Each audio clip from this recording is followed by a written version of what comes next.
Hi there, I'm Shannon Fallon. Thanks so much for joining us here on a nice, bright and beautiful day here in the town of Frisco.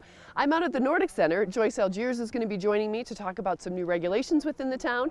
And Lindsay Joyce is going to be joining me to talk about this beautiful area that you can enjoy all winter long. Stay with us right here on Focus on Frisco.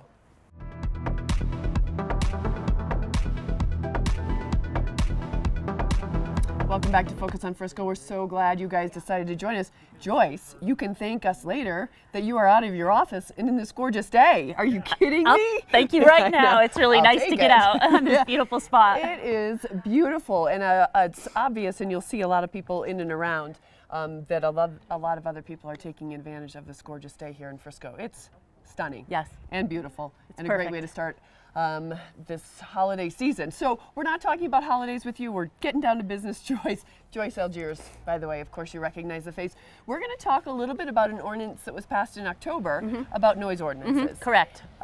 Why? Let's start there. That's a good question, and I think a well thought out one by our town council. The council asked us to adopt a noise ordinance. Frisco presently does not have one. And has never had one. Right. So presently does now. Yes, presently does. Passed, yep. But did not. Did not.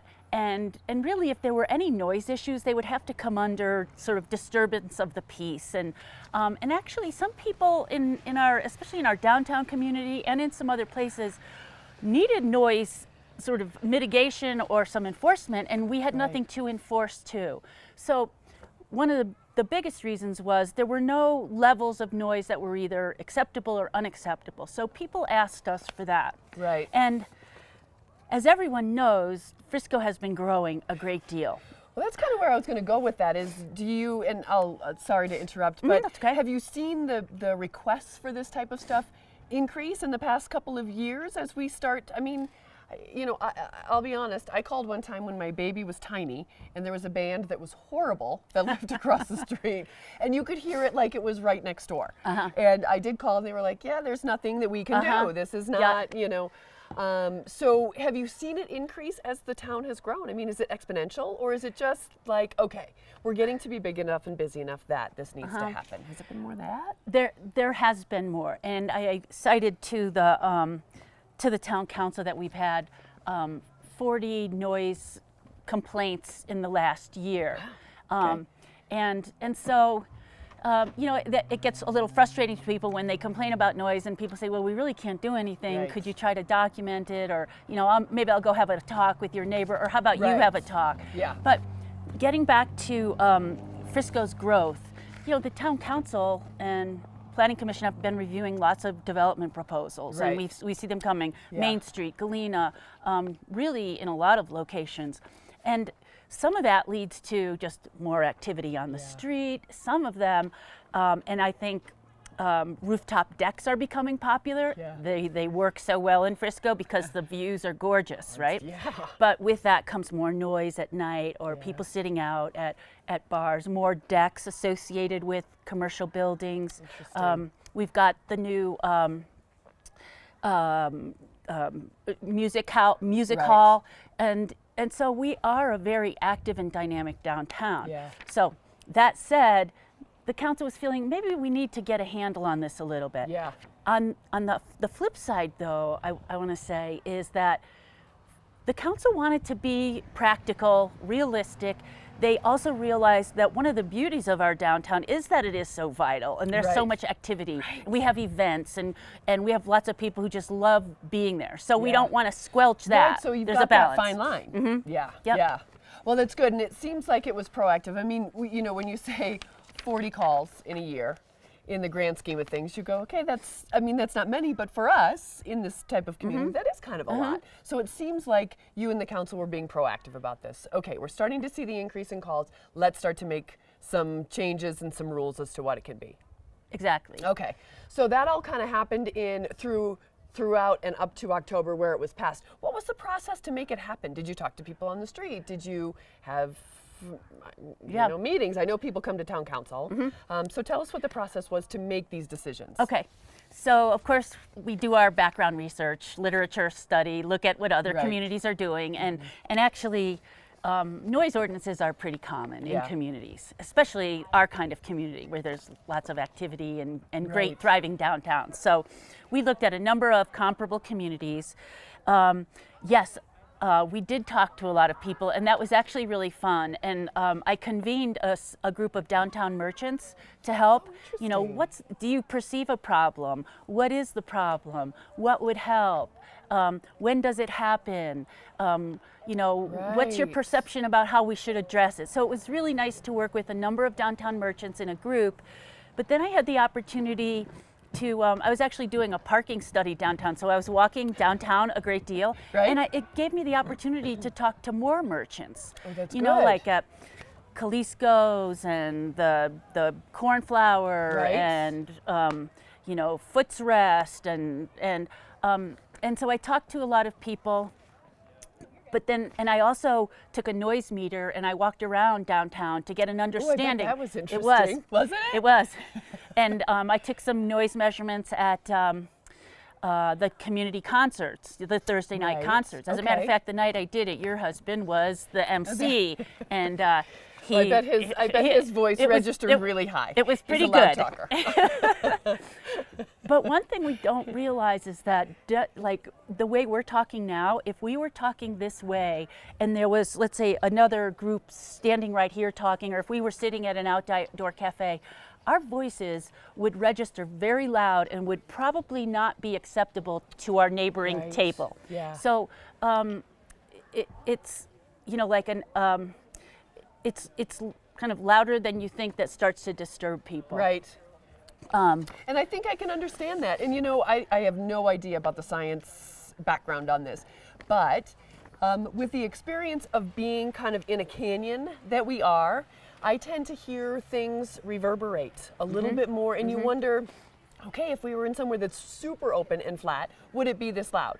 I don't know. I mean, again, I have no idea about the science of it. I haven't done the studies. But it seems like when you're in these closed areas, and we do, if you look around us right now, we have mountains everywhere. And I feel like that it can register even higher because of stuff like that. But. And one of our council members made the point, too, that in a quiet neighborhood, just one entity, one group hanging out on their porch late at night making noise can sound extra loud because of the beautiful quiet that we enjoy in Frisco. That's a really good point, too. That's a really so we did good look point, at residential right? as well as the commercial parts of it. Yeah. Gotcha. All right, so what are some differences that we see in between, I guess, what are the guidelines? Let's start there. In a commercial area, what are the guidelines that have been set forth? Okay, so we're talking decibels. Okay. So people sometimes can't get a handle on decibels, but you know, a pretty typical downtown decibel on the street when I was taking measurements, and this was peak summer, was about 65 to 70. When a bus went by, it might have been like 78, and it really made, you know, a loud noise. Okay. So in our commercial noise zone, which is basically what we think of as commercial in Frisco, we kind of use the zoning districts. Right. So, you know, Summit Boulevard, downtown, right there on over Main by Street. Base Camp and all that. Right. It's 70 decibels during the day. So that's 7 a.m. to 11 p.m. Correct. Yep. Okay. And then once 11 o'clock comes, it's 65 decibels, so it goes down. And these are logarithmic numbers, so 5 decibels less is actually quite a bit less. It's 10 times less. So it's quite a difference between 70 decibels and 65 decibels. And then I want to make a comment. The council chose 11 p.m. instead of, let's say, 10 p.m. because they feel like, you know, people are out in our community in the summertime, maybe, you know, in the wintertime, the cold or dark, you know, gets people in their houses earlier, but we wanted to be a little more liberal and allow that additional noise until 11 and check it out and see. If it doesn't work, we can always change it. That's interesting, right. And I think you're right. I mean, you know, people are coming home from the slopes and ready to have fun. Right, exactly, or rafting and things like that and ready to have fun. And 11 o'clock seems pretty reasonable in those core districts, right? Yep. Okay. Especially in the summer. Exactly. And how does that differ with the residential areas? So residential is, the base is 55 decibels. Okay. And that's, again, that's from 7 to 10, and then at 10 o'clock in the residential district, it switches over to 50 decibels. Okay. So again, that big same difference. same lessening. Yeah. Okay, so for those of us who don't have a decibel reader, you know, on our cell phones or carry around with us, how do you know? Like, what can you? I know that you mentioned the bus going by made it seem like it was like 80, or you said it was 80. So that's an interesting way to kind of perceive it. But how do people know? How will they know? I'd say that people should use their instinct, and if something's really troublesome or bothersome or starting to feel like a nuisance, let us know, or Right. you know, think about it, or maybe talk to your neighbors or talk to the adjoining property owner. But go ahead. No, go ahead. Well, we have 2 noise meters to use, and we're those are available to the public. So cool. So let's say there's a reoccurring problem with noise, and you go, darn, you know, I'm just not. This is not right. Feel free to come in.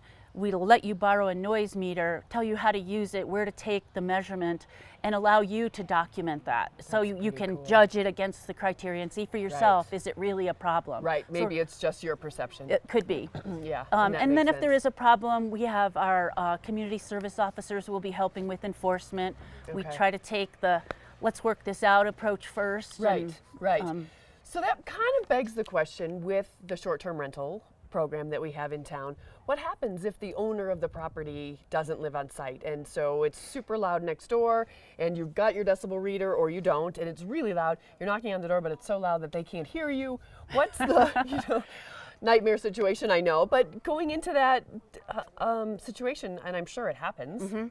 What do they do if it's 11 o'clock at night or midnight? And if it's a troublesome situation, they would call the police. They would Okay. call our own police, Frisco Right. police, and those officers would dispatch and do the same kind of thing they would for another violation of some sort. But talk to you, talk to the people who maybe are creating the loud noise and first, maybe. get it figured out. Right. And that's the thing, and I guess I can address this to some of those short-term rental owners and say, hey, when you're putting your guidebooks together, put this in there. I mean, this is a rule now. Yep. So put these guidelines in there. It's a so good that point. that your renters get it and they understand and they know how important it is. Because I like the point that you made about some of these quiet neighborhoods. I get the downtown core, and there's still residential in the core. But in those quiet neighborhoods that are kind of offset, it's it seems sometimes a lot louder. A great part of our discussion too with council and citizens is that respect community first. That's why Frisco's so great. We have an awesome community. We have people who live here, love the community, volunteer, do good things, enjoy events, and mix a lot with our visitors. Right. So I mean, it's incumbent upon all of us. But think about the community. Let's keep this place. Absolutely, it's special. It's that golden rule: treat everybody that you want to, the way that you want to be treated, and just be thoughtful about this. Because this is a kind of a new thing. And as people are starting to get used to it and understand what a lot of these levels mean, I think it's an important thing to just be respectful of it. So in the time since we've adopted this, which was kind of mid-October, Right. we've only had one call. Oh. So that's not bad, pretty So darn good, right? we don't really think this is a rampant issue, but when people do have an issue, now we have something that can help. Yeah. And for all you nerds out there, you can borrow one of those cool decibel meter. And I would just like to know. I think it's pretty cool. It's actually kind of fun to see. Yeah. And the concerts on Thursday night, they will be exempt. Like actually, civic events are exempt from the noise ordinance. It's something we expect. We inherently enjoy those kinds of things and want them to happen. Yeah. But those don't run into the wee hours of the morning. Those only run till what, 8 o'clock at night on some of those concerts? Yeah. So, well, this is great. Joyce, I appreciate the explanation. Do you think I'm trying to think if there's anything else in that ordinance that people need to know. I can tell you a couple more things that might be of interest. Sure. Construction noise is not regulated by this ordinance. So we know that, there's a great deal of construction. It has to happen with almost anything you do. Right. There's noise. So we do have hours of operation for construction. Okay. So that noise that you make needs to cease at some point. I'll see if I can find it. But however, if you're Dan Fallon working on his deck, the deck has, rotted over the last 10 years or something, and he's going to replace it, Right. and he wants to do that work on a Sunday, you can. as your own, you know, Gotcha. if you want to work on your own house and take care of it. Now, contractors are not allowed to do construction work and make noise on a Sunday. Interesting. So just Very to like interesting. keep it open, you know, we're all working people. Right. You got to have some time Gotta to work on your own honey-do house. list done on the weekends, right? Exactly. Okay, so I think all of this, I mean, certainly you can come to Town Hall and get a copy of the ordinance. Otherwise, friscogov.com. It's on there. Yes, exactly. You can get this information, and it's all really not only interesting, but also very pertinent information. And I thank you for pointing out the part about the weekends for homeowners to be able to do some of that work, because I think that's good to know. Okay. All right. Yeah. Well, Joyce, thanks so much You're for your welcome. time today. We appreciate it. Nice to see you out here. I know, on this gorgeous day. We're going to take a quick break right here on Focus on Frisco, so don't go anywhere.